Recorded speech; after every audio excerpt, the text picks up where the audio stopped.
안녕하세요 여러분. 오늘은 정말 오랜만에 책하울 겸 언박싱을 해보려고 합니다. 책하울이랑 언박싱은 저에게 있어서 엔돌핀과 도파민이 싹 도는 정말 좋아하는 콘텐츠인데, 제가 도서전 다녀와서 한 책하울 이후로는 제대로 해본 적이 없었던 것 같아요. 요즘에는 이미 사둔 책을 위주로 좀 읽으려고 노력을 하고 있고, 또 도서관을 자주 이용하고 있다 보니까 책이 이렇게 좀 쌓일 틈이 없었던 것 같거든요. 오랜만에 택배를 뜯고 살펴볼 게 좀 쌓인 것 같아서 같이 이야기를 나눠보려고 합니다. 택배로 주문한 책들도 있고, 제가 교보문고에 직접 가서 산 책도 한 권 있고, 그리고 출판사에서 보내주신 책도 있거든요. 그래서 두루 살펴볼 수 있을 것 같고, 그러면은 영상 바로 시작해 보도록 하겠습니다.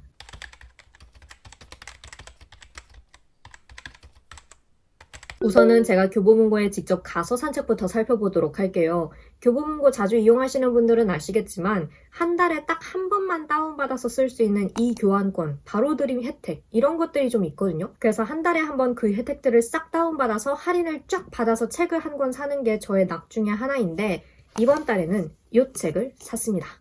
미즈바야시 아키라 작가의 부서진 향주라는 책이고요. 1984북스에서 나왔습니다. 1984북스에서 나오는 책들을 늘 관심 있게 보고 있고, 또 여러 권 장바구니에 넣어두기도 했는데요. 이 책을 사게 된 이유가 딱 있습니다. 이 책의 맨 앞 몇 페이지를 잠깐 보다가 이 책의 제사로 쓰인 아도르노의 악흥의 순간 속 한 구절을 보게 되었는데요. 슈베르트의 음악 앞에서는 이전의 마음과 아랑곳 없이 눈물이 흐르는데, 그것은 그 음악이 이미지의 애음길 없이 실제의 힘 자체로 우리에게 서둘러 덮쳐오기 때문이다. 우리는 이유도 모른 채 울고 있다. 왜냐하면 우리가 아직은 그 음악이 우리에게 약속한 그 모습으로 있지 않기 때문에, 단지 음악이 그렇게 있다는 것만으로도 언젠가 우리가 그 음악처럼 될 거라는 확신을 주는데 충분하다는 것을 그 이름 없는 행복 안에서 느끼기 때문이다.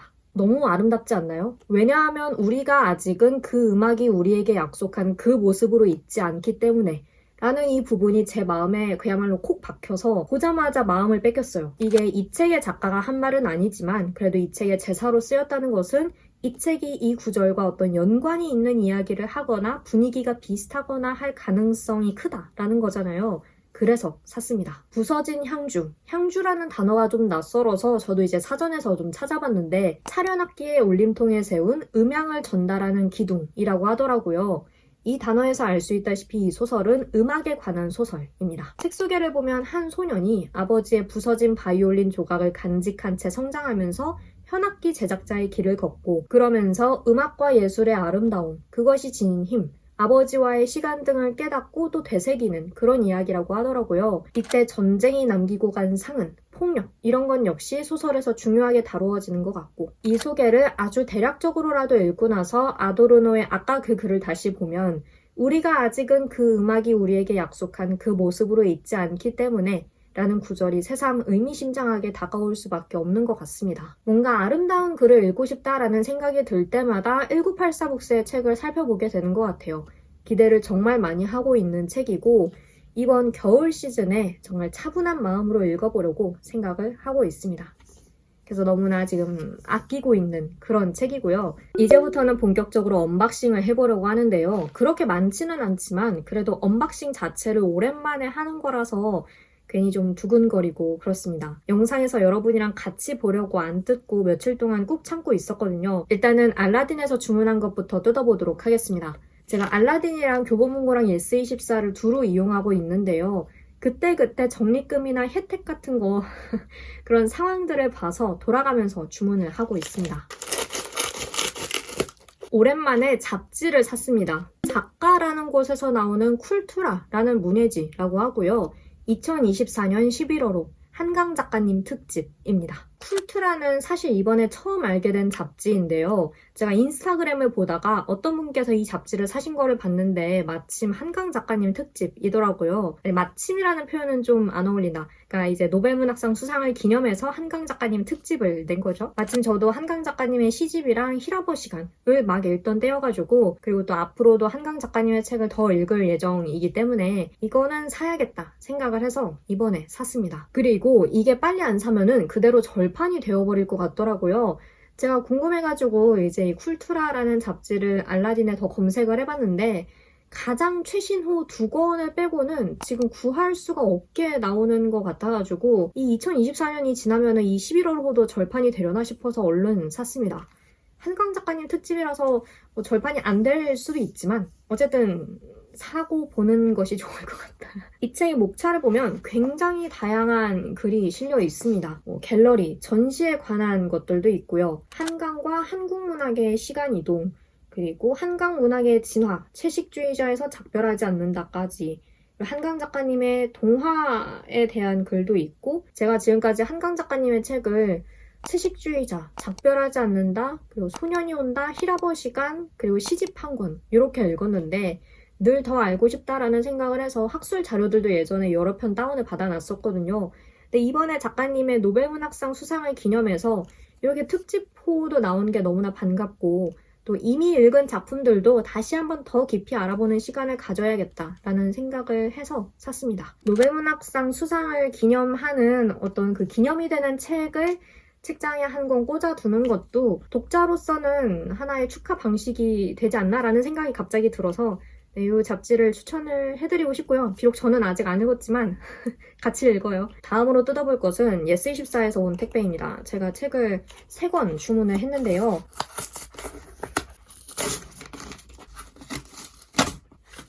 짜잔! 고선경 시인의 샤워젤과 소다수, 임유영 시인의 오믈렛, 그리고 안희연 시인의 당근밭 걷기 런치박스 에디션입니다.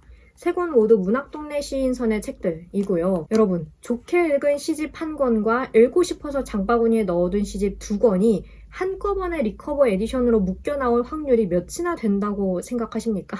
제가 이 고선경 시인의 샤워젤과 소다수를 지난 여름이었나 가을이었나에 너무나 좋게 읽었었고 이 2권의 시집도 읽어보고 싶어서 장바구니에 넣어뒀었거든요.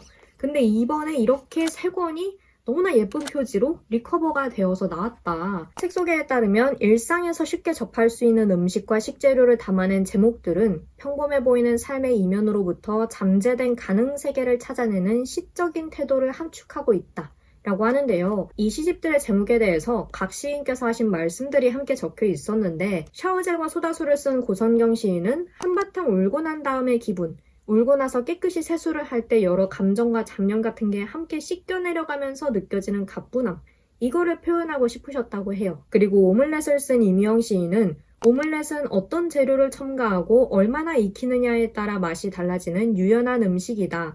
누구나 편하게 먹을 수 있는 부드러운 음식이기도 하고 소박한 부엌에서도 고급 식당에서도 먹을 수 있는 음식이다 라고 말씀을 하셨고요. 그리고 당근밭 걷기를 쓴 안희연 시인은 흙 묻은 당근을 보면 마음이 슬프면서도 좋다.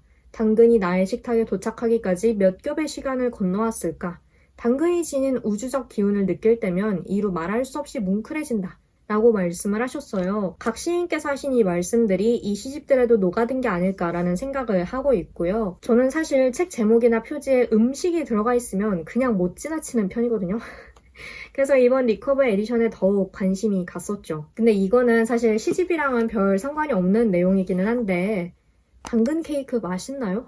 이 표지를 보면서 문득 당근 케이크는 도대체 무슨 맛이길래 사람들이 이렇게 많이 먹는 걸까? 라는 생각이 들더라고요. 뭔가 당근은 저에게 있어서 카레에 들어가는 야채 혹은 그냥 생으로 씹어먹는 야채라는 이미지가 좀 강해가지고 그런 당근이 케이크 안에 들어가 있다는 게 좀 이질적으로 느껴져서 제가 선뜻 먹어본 적이 없거든요. 네, 기왕 이렇게 된 거 당근밭 걷기만큼은 당근 케이크를 먹으면서 읽어야 할까 싶기도 하고 그래서 혹시 당근 케이크를 드셔보셨거나 혹은 좋아하는 분이 계시다면 그 매력은 무엇인지 좀 설명을 해주시면 좋을 것 같습니다. 맛있는지 괜찮은지 당근 싫어하진 않습니다. 다만 케이크에 들어간 당근은 조금 낯설다. 마지막 택배는 출판사에서 보내주신 책인데요. 영상 노출 의무 전혀 없고요. 마침 그냥 하울 겸 언박싱을 찍는 참이니까 같이 보여드리면 좋지 않을까 싶어서 한번 뜯어보려고 합니다.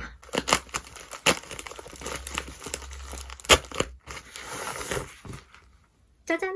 그랜트 린즐리 작가의 도망친 곳에 낙원이 있었다 라는 책이고요. 출판사는 프런트 페이지입니다. 고단한 속세의 굴레에서 벗어나는 부처의 인생 수업이라는 부제가 붙어 있는데요. 책 소개를 보면 예기치 못한 사고로 소중한 사람을 잃은 한 남자가 슬픔의 도피처로 선택한 태국 불교 사원에서 삶의 의미를 찾아 좌충우돌하는 여정을 담은 에세이 라고 합니다. 제가 이 책의 소개를 읽으면서 너무나 공감이 가고 재미있었던 것은 이 저자가 그렇게 먼 곳에 위치한 사원까지 찾아가서 마음을 다스리기로 했는데 금식하는 게 너무 힘들어서 몰래 초콜릿을 먹어치웠다는 거예요. 몰라, 제가 요즘 초콜릿 쿠키에 미쳐있어서 그런가 너무 제 모습 같고 공감이 되더라고요. 부처의 가르침이라든지 불교 교리 혹은 수도승의 삶 이런 것에 대해서 저는 잘 모르지만 그래도 명상이 주는 평온함이나 수련을 통해 몸과 마음이 조금 더 단단해지는 것, 마음을 비우고 악착같이 붙들고 있던 거를 내려놓는 법 이런 거는 정말 저도 갈구하는 것이거든요. 예전부터도 저는 악착같이 살고 모든 거를 불태우고 많은 거를 축적하는 그런 삶이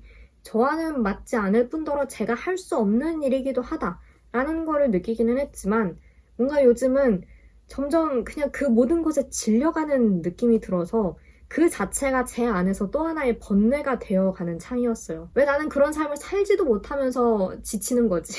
번뇌의 무한굴레라고 해야 될지 약간 메비우스의 띠 같기도 하고 그래서 요즘은 책도 그런 것에 관한 책이 더 자주 눈에 띄는 것 같아요. 물론 저뿐만 아니라 많은 분들께서 같은 생각으로 좀 지쳐가고 계시다라는 것이 요즘 출간되는 책들을 보면은 느껴지기도 하는데 근데 그러던 와중에 이제 출판사에서 보내주시겠다고 연락을 주셔서 그리고 이 책의 저자도 어떤 완성형 인간이 아니라 갈등하고 실패하고 그러면서도 노력하는 우리와 같은 평범하고 인간적인 사람인 것 같아서 받아보게 됐죠. 부처의 가르침, 인생은 이렇게 살아라 이런 느낌이면 별로 궁금하지 않을 것 같은데 부처의 가르침, 그러나 나는 금식 중에 초콜릿을 먹지 이런 느낌이라서 네, 재미있을 것 같아요. 그래서 기대를 많이 하고 있습니다. 네, 이렇게 해서 간단하게 하울 겸 언박싱을 해봤는데요. 그렇게 많지 않죠? 제가 지금은 삭제를 했지만 유튜브 처음 시작했을 때는 영상에서 책을 무조건 많이 보여주는 게 좋을 것 같아서 막 진짜 20권씩 책 하울을 하기도 하고 막 그랬거든요. 근데 요즘에는 한 권을 사더라도 좀 신중하게 생각을 하고 사게 되는 것 같아요. 소비에 대한 생각 자체가 조금씩 바뀌고 있달까? 말씀드렸다시피 아까 제가 많은 걸 축적하고 악착같이 사는 것에 조금 질려가고 있는 참이기도 하고 좀 이렇게 현타도 많이 오고 그래가지고 그래도 여전히 책을 사고 쇼핑을 하는 것은 저의 큰 낙이고 또 하울 영상도 도파민 콘텐츠 중에 하나이니까요. 그거는 변함없는 사실이니까 뜨문뜨문 하더라도 끊기지는 않게 올리도록 하겠습니다. 네.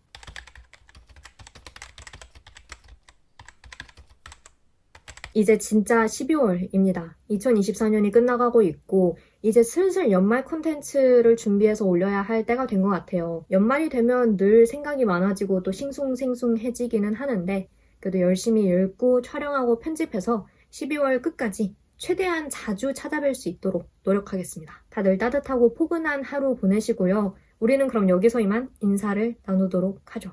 오늘도 영상 봐주셔서 정말 감사하고 우리는 다음 영상에서 다시 만나요.